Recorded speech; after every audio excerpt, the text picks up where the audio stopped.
This video is on the types of sweat: oily sweat, watery sweat. There's different kinds of sweat. So normally when you go in a traditional sauna, you're familiar with that, 190 degrees, you go in there, you're just dripping all sorts of you're mainly just leaching all sorts of electrolytes out of your body, a lot of sodium, all sorts of stuff. It's all water. You're just basically pulling water out of your body. If you do something like a far infrared, what's so great about it is, now this is not for all the far infrared saunas, but it's supposed to penetrate effectively into the sebaceous glands. Those are glands, that's a layer of the dermis, basically a little bit deeper, where the fat cells are basically going to release more fat.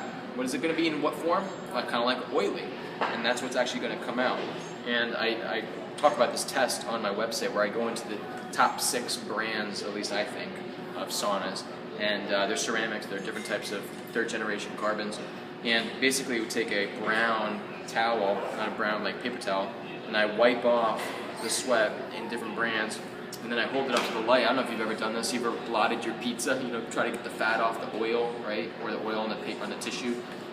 And I hold it up to the light, wait for it to dry, and then I see how much of an oil mark there is on which brand. And I was shocked, basically, to see there's certain types of ceramics, or certain types of, carbons or whatnot that basically will release a lot more oil out of your body. So what does that tell me?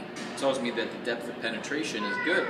It's getting right where I want it to get, so it releases all that crap from the fat, that then goes into the lymphatic system.